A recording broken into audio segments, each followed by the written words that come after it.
Shalom peuple de Dieu, permettez-moi d'enlever d'abord mon masque. Voilà, comme vous le savez, la maladie continue, donc nous sommes obligés, chacune de nous, de nous protéger et protéger les autres. Que la gloire revienne à notre Dieu et que la paix et la joie de notre Seigneur soient toujours votre partage. Nous sommes à notre deuxième jour de conférence. On rend grâce à Dieu pour tout ce qui s'est passé hier. Je suis convaincu que chacun de vous a trouvé sa part et que le Seigneur va continuer à nous parler. Pour ce deuxième jour, nous sommes très heureux de recevoir encore un homme puissant, un serviteur de Dieu que le Seigneur utilise de manière assez particulière. Il s'agit du docteur Didier Kayembe. Si vous vous souvenez, je vous avais dit qu'il est de Lubumbashi, en République démocratique du Congo, et spécialement au sein de l'Église évangélique de la grâce. Comme le nom le dit, il a une grâce particulière et je vous invite à le suivre et que le Seigneur vous bénisse. À tantôt.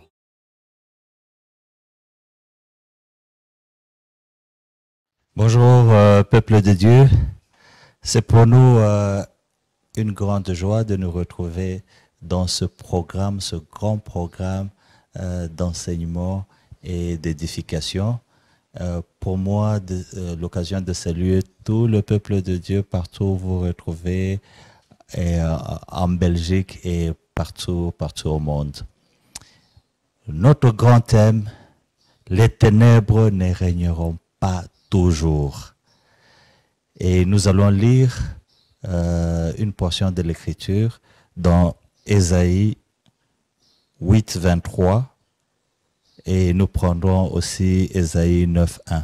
Si nous pouvons tourner nos Bibles, la parole de Dieu dit ceci: mais les ténèbres ne régneront pas toujours sur la terre où il y a maintenant des angoisses.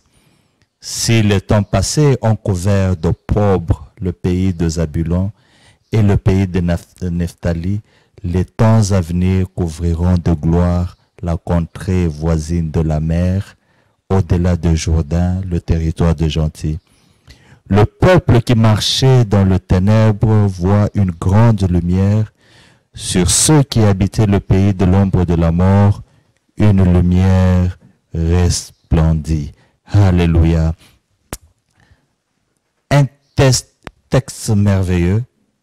Texte merveilleux. En fait, un texte qui dégage en réalité deux règnes. D'un côté, nous avons le règne de ténèbres et de l'autre côté, le règne de la lumière.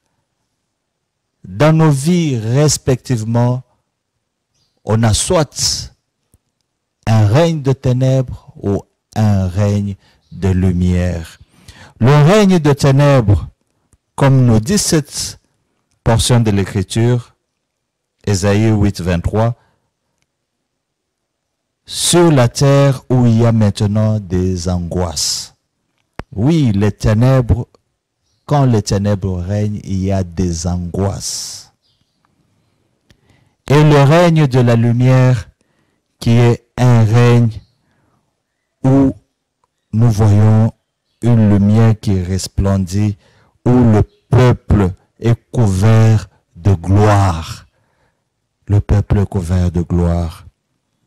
Le règne de Dieu, le règne de lumière et le règne de ténèbres. La portion de cette écriture spécifie, quand la Bible cite le pays de Zabulon, le pays de Nephtali, ce n'est pas un hasard. En effet, dans l'histoire biblique, si nous prenons la carte biblique, Nephtali était situé à la frontière nord d'Israël. Et donc, il y avait Nephtali avec le territoire voisin de Zabulon. Pourquoi on ne cite pas d'autres tribus, Juda, je ne sais pas, Manassé? Cette portion de l'Écriture est vraiment explicite. Le pays des Zabulon et le pays de Nephtali, qui était couvert d'opprobre. Et donc, comme je le disais, Nephtali était situé au nord d'Israël, ainsi que Zabulon, qui était le territoire voisin. Et donc, les deux territoires ont été ceux qui ont subi l'invasion assyrienne, et à l'invasion assyrienne, c'est eux qui ont payé le lourd tribut. Et leur règne était caractérisé par l'angoisse, le règne des Assyriens. Et le peuple de Nephtali, le peuple de Zabulon ont été déportés ainsi que leurs autres frères. Ils sont partis en déportation et il y avait plein d'angoisse. Et ce peuple, couvert d'angoisse, de pauvres, n'avait plus d'espérance. Le règne de ténèbres. Et voilà que le règne de Dieu vient par cette promesse. Le peuple qui marchait dans les ténèbres va voir une grande lumière. Bien-aimés, le ténèbre, le règne de ténèbres existe. Gloire à Dieu, parce que la Bible nous dit les ténèbres ne régneront pas toujours. Ça, c'est une belle affirmation. Les ténèbres ne régneront pas toujours. Les ténèbres existent, mais aussi le règne de Dieu existe. Dans notre sous-thème, que faire si on traverse ces moments difficiles de ténèbres? Quelle doit être notre attitude? Qu'est-ce que nous pouvons faire lorsque nous traversons ce ténèbre? Je vais vous proposer quelques points qui doivent faire partie de notre attitude à prendre. 4 attitudes. Premièrement, nous devons comprendre et discerner sous quel règne nous sommes.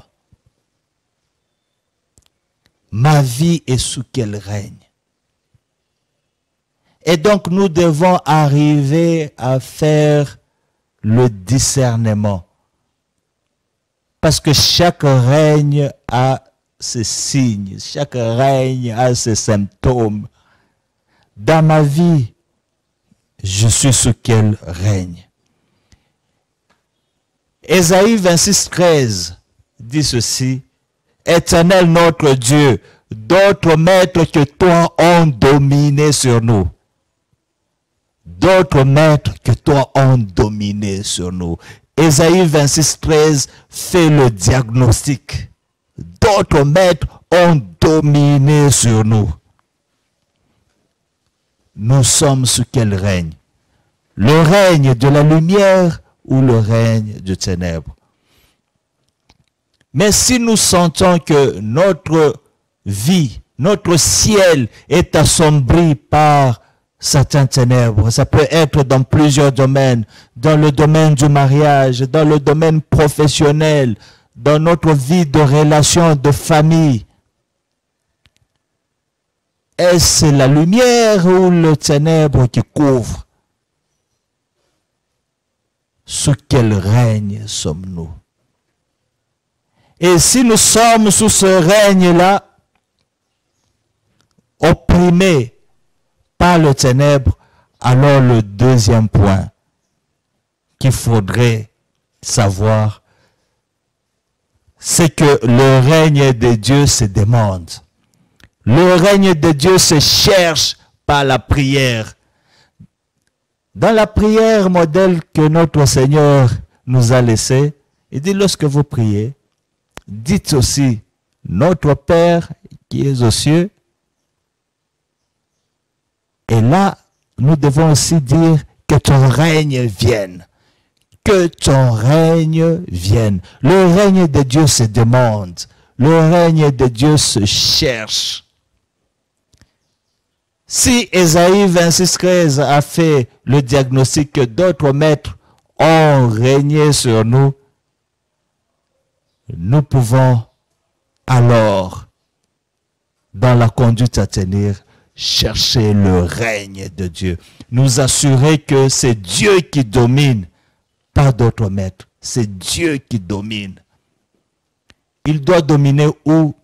Dans tous les domaines de notre vie. Que ton règne vienne. Que ton règne vienne a une signification. La signification de dire, Seigneur Jésus, viens dans ma vie et règne comme Seigneur et comme Sauveur. Prends la direction de ma vie. Que ton règne vienne veut aussi dire Éternel, Dieu, sois avec moi. Sois avec moi dans tout ce que je fais. Sois avec moi partout où je suis. La Bible dit dans Genèse, si vous pouvez le lire, Genèse 39, 1 à 4, que Joseph a été vendu. Et Potiphar qui l'achetait comme esclave a acheté une personne qui n'avait rien du tout. Et d'ailleurs, dans l'ancien temps, les esclaves, on les vendait même sans habit. C'est quelqu'un qui n'avait rien du tout. Mais j'aime bien Genèse 39, 2,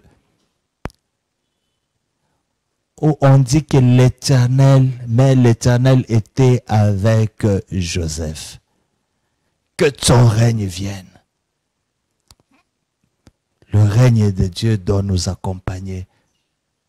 Et celui qui règne, celui qui est assis sous le royaume de cieux, dans ce règne-là, doit être avec nous.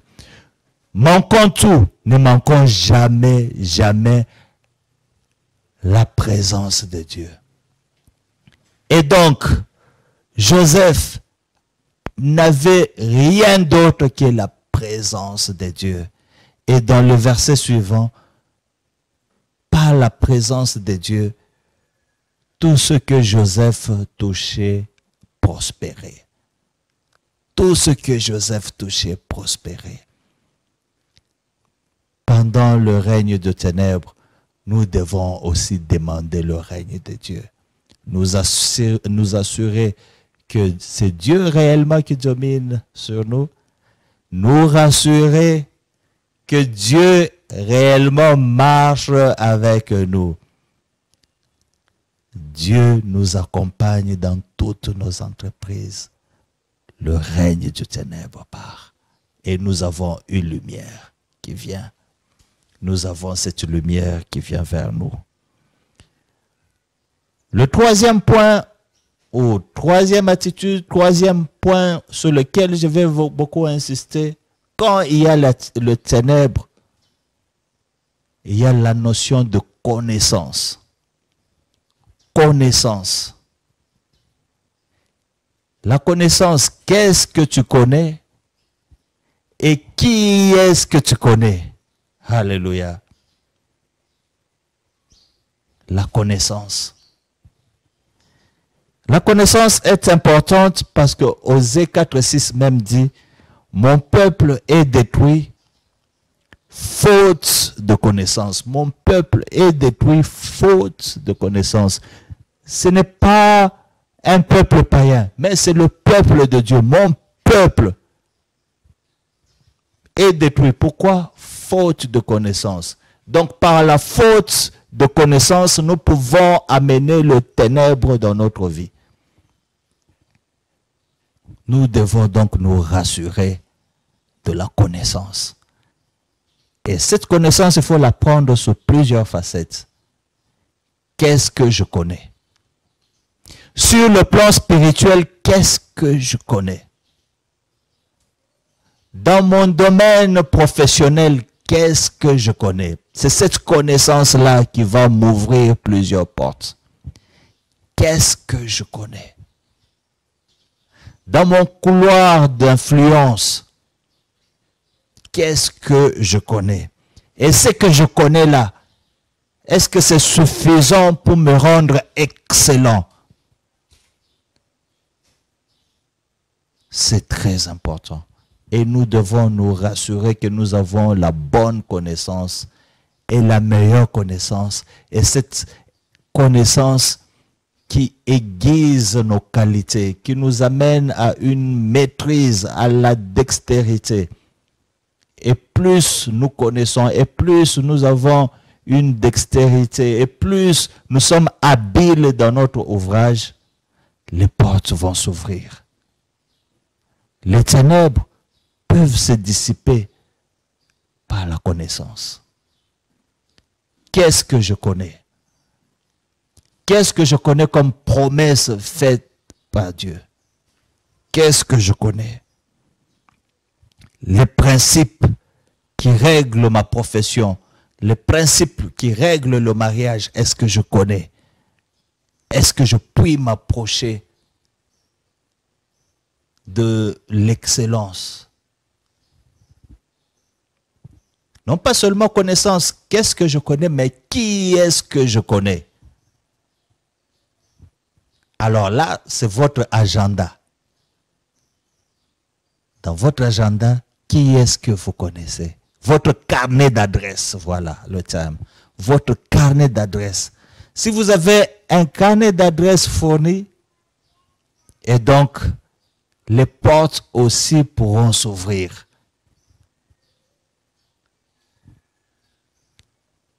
Carnet d'adresse. Carnet d'adresse implique aussi alors être en bon terme avec plusieurs. Parce qu'un frère, une sœur, quelqu'un que je connais même qui ne prie pas, parce que je suis en bon terme avec lui, parce que je le connais, il peut m'ouvrir une porte. La relation. Qui est-ce que je connais? Et cela est très important. Le dernier point que nous allons aborder, c'est la maturité. Et donc, parmi les 4 points, le premier, savoir discerner sous quel règne nous sommes. Et si jamais il y a les signes, les symptômes du ténèbre, deuxièmement, savoir que le règne de Dieu peut venir. Et ce règne se demande. Ce règne se demande, c'est ainsi que notre Seigneur nous a dit, quand vous priez, dites aussi que ton règne vienne. Nous devons verbaliser et demander. Troisièmement, nous devons avoir la connaissance. La connaissance de notre domaine, la connaissance de la vie, la connaissance sur le plan spirituel, de principes de Dieu, et aussi la connaissance comme carnet d'adresse. Et quatrièmement, la maturité. Oh oui, je vais insister aussi sur ça. La maturité. Notre niveau de maturité peut nous amener à quitter une zone ténébreuse. La maturité. La Bible dit que aussi longtemps qu'un héritier est enfant, il ne diffère en rien de l'esclave. Et donc même un enfant qui est dans la maison de son père, il peut ressembler à un esclave parce qu'il n'est pas encore mature. Même si le père a plusieurs biens, il a plusieurs véhicules, et que ce père-là n'est plus, et l'enfant se retrouve sous le tutelle d'un oncle ou d'un tuteur quelconque, jamais ce tuteur ne donnera la clé d'un véhicule à un enfant immature pour qu'il conduise. Jamais. Jamais cet enfant-là n'aura accès à des comptes bancaires et en disposer comme il veut. Non. Donc nous devons arriver à une certaine maturité avec Dieu. Chaque jour, nous devons croître. Croître par la prière, croître par la lecture de la parole de Dieu, croître par les enseignements, croître par notre niveau de consécration au Seigneur, la maturité qui est importante. Quelqu'un qui est mûr ou mature agira d'une autre façon qu'un enfant ou celui qui n'est pas mature. C'est ainsi que dans la parole de Dieu, nous verrons des gens comme les Job. Job, pendant que la souffrance, elle était si forte, si grande, pendant que les ténèbres régnaient, il s'est levé et il a dit, je sais, je suis convaincu que mon Rédempteur est vivant. Il s'élèvera le dernier. Mon Rédempteur vit. Quelqu'un qui est mature, il le sait. Il a des choses qu'il sait et il les déclare. Bien que tout ceci m'arrive, mais je sais que mon Rédempteur, il le vit, il va se lever. C'est ainsi que les gens comme les Jérémie, dans Lamentation de Jérémie, se disaient, quand je pense au poison, quand je pense à l'absinthe, quand je pense à tout cela, voici je vais repasser dans mon cœur les choses qui vont me donner encore de l'espérance. Parmi les choses là, c'est que les bontés de l'Éternel ne sont point épuisées. Les compassions ne sont point à leur terme. Elles se renouvellent chaque matin. Elles se renouvellent chaque matin. Quelle est ta maturité? Les ténèbres ne régneront pas toujours. Les ténèbres que vous voyez dans votre vie, les ténèbres qui donnent de l'angoisse à votre vie, les ténèbres qui donnent de l'angoisse comme le pays de Nephtali, le pays de Zabulon, vous subissez plus que les autres l'oppression de l'ennemi, des ténèbres. Aujourd'hui, une bonne nouvelle est là. Les ténèbres ne régneront pas toujours. Les ténèbres ne régneront pas toujours. Et vous qui entendez ce message, dites aussi avec moi, ces ténèbres ici ne régneront pas toujours. Il y a une lumière qui va se lever. La lumière du Christ va luire. La lumière du Christ va me restaurer. Cette lumière du Christ, ce règne du Seigneur, va me faire entrer dans ma destinée. Alléluia. Que Dieu vous bénisse abondamment de partout où vous vous retrouvez. Et ensemble avec moi, si nous pouvons faire cette prière pour appeler le règne de Dieu. Prions. Seigneur, nous avons entendu ta parole. Ta parole qui dit que les ténèbres ne régneront pas toujours. Et que pour que ton règne vienne, nous devons le dire, nous devons le verbaliser, nous devons le demander. Comme tu nous l'as demandé, de le faire dans la prière de notre Père. Aujourd'hui, je viens aussi dire que ton règne vienne. Que ton règne vienne dans ma vie. Si d'autres personnes, si d'autres maîtres ont dominé sur moi, aujourd'hui, à partir d'aujourd'hui, c'est ton règne. Seigneur, si le règne passé